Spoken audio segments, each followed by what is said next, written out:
prinsip demokrasi. Jadi bukan bagaimana secara teknis, kita tidak akan temukan, karena Al-Quran itu bukan buku politik, tapi dia adalah kuda, petunjuk hidup kita, yang di dalamnya pasti ada prinsip-prinsip bagaimana kita mengatur urusan-urusan publik yang kemudian kita sebut sebagai politik, dan bagaimana mengelola kekuasaan yang prinsip-prinsipnya itu ada, ya, nilai-nilainya diperkenalkan oleh Allah.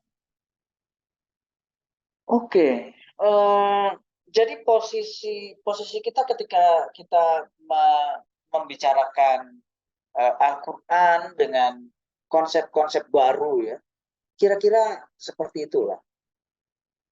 Yang agak miris sebenarnya kalau kita bersikap seperti, kalau bahasa medsosnya itu cocokologi. Jadi ada ide baru, lalu kemudian kita carilah itu dalam Al-Quran.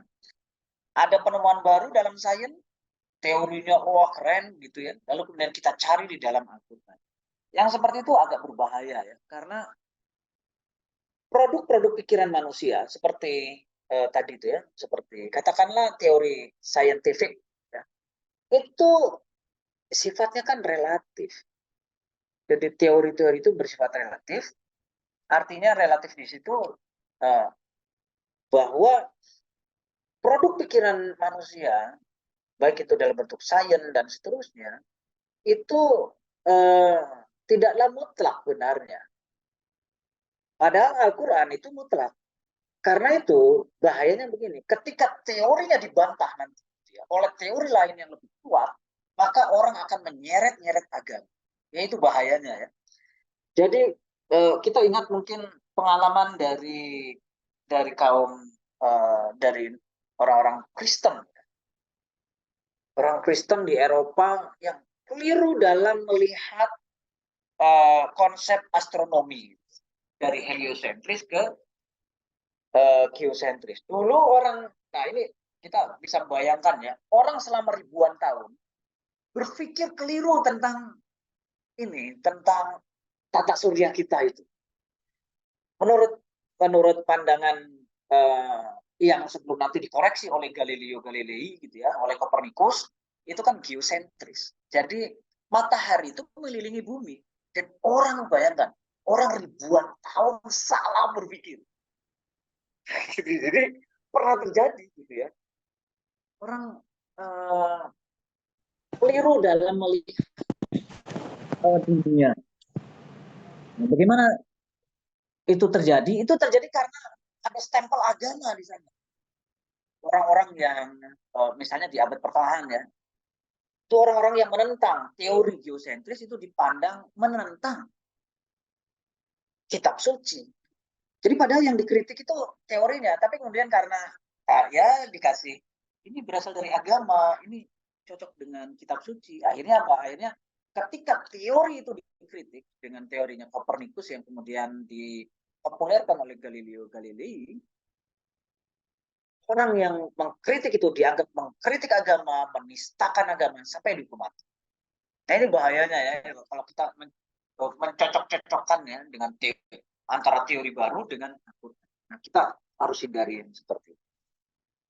Nah, Bapak, Ibu, rekan-rekan asatid dan asatidah yang berbahagia. Jadi, lalu bagaimana kita berpikir tentang demokrasi ini, ya? Karena sudah kadung temanya sudah kita akan bicarakan, ya. Oke, berarti kita harus mencoba mencari dari demokrasi itu apa yang paling dekat, ya. Itu apa yang paling dekat. Yang ya mungkin ada dalam Al-Quran.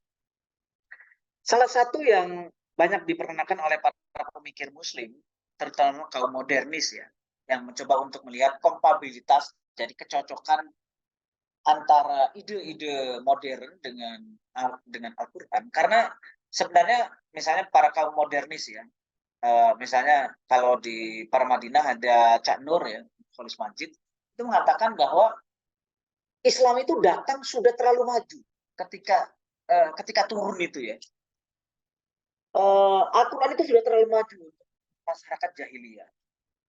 Dan Nabi Muhammad dengan menciptakan model polis ya, nama Madinah itu kalau dalam konteks pemikiran politik itu disebut polis. Polis itu negara kota. Itu sudah sangat maju di zamannya. Jadi di zamannya itu legitimasi politik itu adalah keturunan. Jadi Anda keturunan raja yang nggak bisa. Kalau Anda bukan keturunan raja, jadi raja nggak bisa. Anda dari suku mana?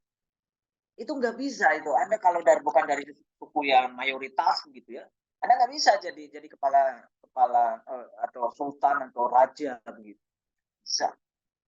Jadi sangat waktu itu begitu ya, tribalisme, sukuisme itu sangat kuat sekali. Nabi Muhammad tiba-tiba melakukan eksperimen Madinah itu. Itu dengan apa? Dengan landasan kesepakatan, rule of law. Jadi ada konstitusi yang kemudian disebut sebagai Piagam Madinah itu ya. Jadi Piagam Madinah itu sangat maju dan belum ada sebelumnya di dunia ini, di bumi ini, satu model pemerintahan yang didasarkan pada konstitusi. Kesepakatan. Tidak ada. Jadi sangat maju. Nah, karena itu maka kita perlu berpikir ya, Nabi Muhammad jadi sangat maju dan kalau kemudian ada pikiran-pikiran modern, ini kayaknya gitu ya, mungkin Nabi sebenarnya sudah pikirkan dan memang ada dalam. Nah, kemudian para pemikir Muslim itu mengatakan kalau kita bicara demokrasi dalam Islam dan apalagi kalau kita sandingkan dengan Al-Quran, ada beberapa kata kunci. Misalnya kata kunci syuro. Nah, ini musyawarah. Musyawarah. Saya tadi sempat ngebet ayat ini ada berapa kali nih kata syuro itu ya. Jadi kalau dilihat dari sisi akar katanya ya, yang syawaro itu ada 4 kali dalam Al-Quran disebutkan. Dan yang berkaitan dengan ide kita itu adalah kata syuro. Kata syuro sendiri ada di 3 ayat yang berhubungan dengan musyawarah. Musyawarah. Itu ada di surat Al-Baqarah ayat 233. Nah, Al-Baqarah ayat karena saya bukan hafid ya, jadi saya harus ngebet Al-Quran, harus melihat Al-Quran supaya saya jangan salah baca ya. Jadi kalau ayat surah Al-Baqarah ayat 233 itu bicara tentang menyusui ya.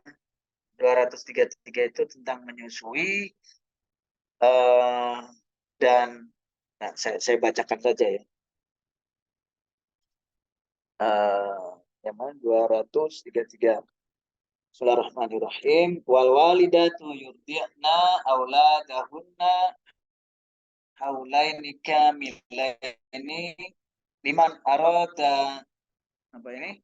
Wah, saya hafal Quran ini terlalu kecil ya. Ayutimar rodoah. Mau ayutimar rodoah walal maulu wa alal maulu dilahu rizkuhunna wa kiswatuhunna bil ma'ruf. La tukallafu nafsun illa wus'aha.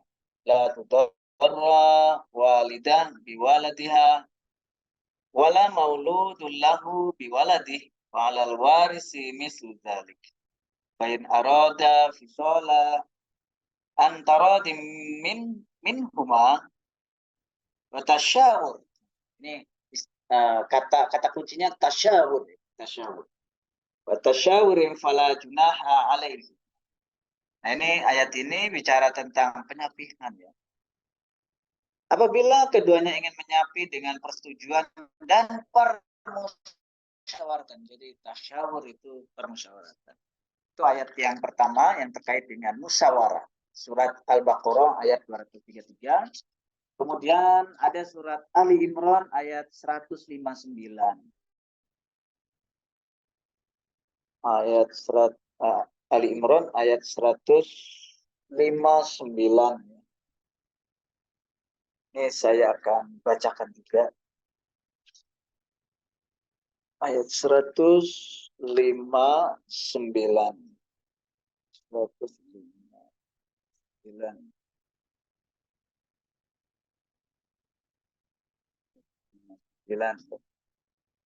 Fabima rahmatin minallahi linta lahum walau kunta fazzan ghalidhal qalbi la apa ini? Lam faddu min haulik fa'fu anhum wastaghfir lahum wasyawirhum ya wasyawirhum fil amr. Nah, ini yang sering dikutip ya. Syawirhum fil amr. Jadi ayat engkau Muhammad berlaku lemah lembut terhadap mereka, sekiranya engkau bersikap keras dan berhati kasar, tentulah mereka menjauhkan diri dan dari sekitarmu. Karena itu maafkanlah mereka dan mohonkan ampun untuk mereka dan bermusyawarah syura. Ada satu ayat lagi di surat Asy-Syura ayat 38. Oke, ayat 38 ya. 38. Nah ini tulisannya agak kecil-kecil, jadi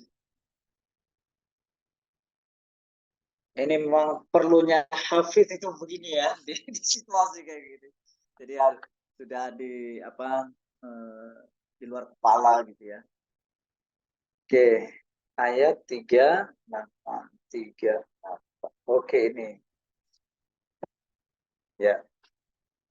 Waladina stajabu li rabbihim wa aqamus shalah wa amruhum syura bainahum wa mimma razaqnahum yunfiqun. Ini juga sama ya. Wa amruhum syura bainahum, dan perkara-perkara mereka itu dimusyawarahkan di antara mereka. Syura yang dekat dengan dengan demokrasi. Jadi syura itu kan artinya kita mendengarkan ya, mendengarkan pendapat orang lain. Kita mendengarkan apa namanya? Mendengarkan pendapat-pendapat yang berbeda. Nah, dalam musyawarah itu sungguhnya ada sesuatu yang lebih mendasar ya dalam musyawarah. Jadi kalau dalam Islam, nah ini saya memahaminya begini. Jadi kalau kita yakin betul dengan tauhid ya, la ilaha illallah, tauhid yang pertama itu ya, dalam kredo persaksian kalimat syahadah itu,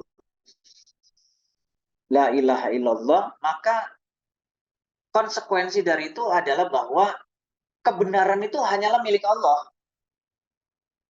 Semua produk pikiran manusia itu tidak ada yang